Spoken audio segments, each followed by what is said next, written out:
समुद्र से उत्तर और हिमालय से दक्षिण की ओर जो भूभाग है उसको हम भारत कहते हैं। और यहाँ पे जितने भी लोग रहते हैं उनको हम भारतीय कहते हैं। परम सम्माननीय एसके एजुकेशन ग्रुप के सदस्यों, आजादी के अमृत महोत्सव में उपस्थित सभी गणमान्य व्यक्ति और यहाँ पे उपस्थित युवा शक्ति, मैं सादर प्रणाम करता हूँ। मैं अब्दुल बंसारी देशभक्ति और राष्ट्र निर्माण के उपलक्ष्य पर अपने कुछ विचार आप सबके साथ साझा करना चाहता हूँ। आजादी का असली मतलब वही समझ सकता है जो कभी गुलाम हुआ हो। हम भाग्यशाली है कि हम स्वतंत्र भारत में जन्म लिए। क्या बात है। यूं तो आजादी की 1857 में चल चुकी थी, जो मसाल बनकर 1947 में हमारे देश को आजाद कराई। प्राचीन, मध्यकालीन, वर्तमान भारत की उदाहरणों से स्पष्ट करना चाहूंगा कि जब हम फिरंगियों के फेरों में फंस गए थे, तो रंग ने बसंती चोला की एक आवाज पे चोलों के चोले उमड़ जाते थे और उनके वंदे मातरम के नारों से उनके खून में आने वाले 5-5 डिग्री का तूफान अंग्रेजी शासकों को जड़े में तूफान ला देता था। लोग मर जाते थे, मिट जाते थे, फांसी चढ़ जाते थे। वो भी अपने देश की देशभक्ति साबित करते थे, क्योंकि ये उस समय देशभक्ति की कसौटी हुआ करती थी।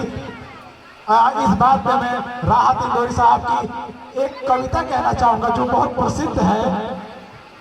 हम अपनी जान के दुश्मन को अपनी जान कहते हैं, हम अपनी जान के दुश्मन को अपनी जान कहते हैं। मोहब्बत के इसी मिट्टी को हिंदुस्तान कहते हैं। और ये जो दीवार की सुराख है, साजिशों का हिस्सा है, मगर हम इसे अपने घर का रोशनदान कहते हैं। क्या बात है। बात को उसके बाद 62, 65, 71 के युद्धों में अपना सुहाग गवा देने वाली औरतों पे मैं कुछ कहना चाहता हूँ। जब घर का हालात ये हो जाया करते थे, प्यार भी भरपूर गया, मांग का सिंदूर गया, नन्हे नौनिहालों की लंगोटियाँ चली गई, छोटी छोटी बेटियों की चोटियाँ चली गई। क्या बात है। बात को बाप की कमाई गई, भाई की पढ़ाई गई। ऐसा एक विस्फोट हुआ, पूरे शरीर की पता न कहाँ बोटियां चली। और आपके लिए तो एक आदमी मरा है साहब, किंतु मेरे घर की तो रोटियां चली गई। क्या बात है। बात को ये हालत पैदा हो जाने के बावजूद भी एक माँ अपने बेटे को सरहद पर भेजने से कभी नहीं कतराती थी। दुश्मनों की धज्जियां उड़ाने के लिए उसे भेज देती थी और उसे पत्र लिखाकर भेजा करती थी कि अम्मा ने खत लिखा है बड़े ही चाव से, पुत्र मेरे ना घबराना, 1 इंच भी पीछे ना हटना, भले इंच कट जाना। इस तरह पूरा परिवार अपनी देशभक्ति साबित कर रहा होता है। तब देश बलिदान मांगता था, देश लड़ जाने को कहता था, देश मिट जाने को कहता था। किंतु आज देश लड़ जाने को नहीं कहता, मर जाने को नहीं कहता, मिट जाने को नहीं कहता, फांसी चढ़ जाने को नहीं कहता। जबकि मेरे विचारों में यदि कोई व्यक्ति अपनी पूरी ईमानदारी से, पूरी मेहनत से, पूरी लगन से अपना काम करे तो उससे बड़ा कोई देशभक्त है ही नहीं। सही बात है। यदि आप कहेंगे साल में 2 बार तिरंगा ले लेने से देशभक्ति साबित हो जाएगी, तो मैं पूछना चाहूंगा, बाद में रहने वाला वो बच्चा ट्रैफिक की छांव में नंगे पांव में जब तिरंगा बेच रहा होता है, तो क्या उसकी ये देशभक्ति है? ये उसकी देशभक्ति नहीं, ये उसकी भूख की शक्ति है जो उसे तिरंगा बेचने में मजबूर करती है। क्योंकि ना मस्जिद को जानते हैं, ना शिवालों को जानते हैं, ना मस्जिद को जानते हैं, ना शिवालों को जानते हैं। पेट के भूखे सिर्फ निवालों को जानते हैं,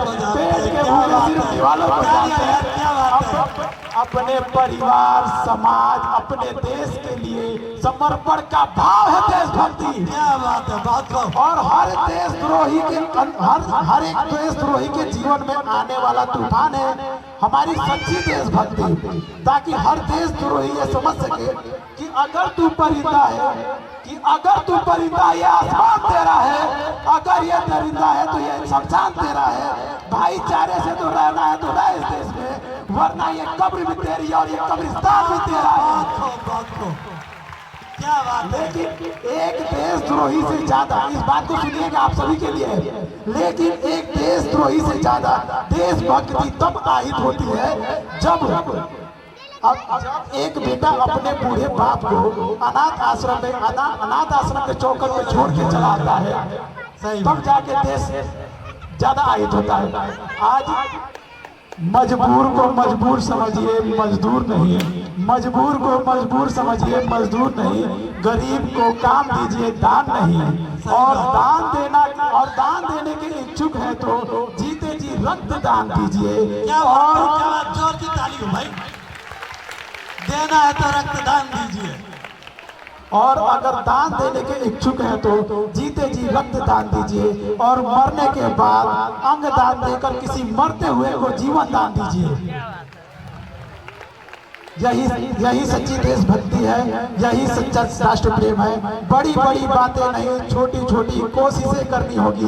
बड़ी बड़ी बातें नहीं, छोटी छोटी कोशिशें करनी होगी, क्योंकि हमें पहाड़ से नहीं बल्कि पत्थर से लगा करते हैं। और मैं कुछ लाइन के बाद अपनी वाणी को विराम देना चाहता हूँ कि मैं सैल्यूट करना चाहता हूँ सरहद पे दिन रात हमारी रक्षा के लिए खड़े उस जवान को, देश के पुलिस प्रशासन और किसान को, और इस देश के हर उस व्यक्ति को जो अपना काम पूरी ईमानदारी, पूरी मेहनत और पूरी लगन से करता है, जिनके बिना राष्ट्र निर्माण की कल्पना भी असंभव सा लगता है।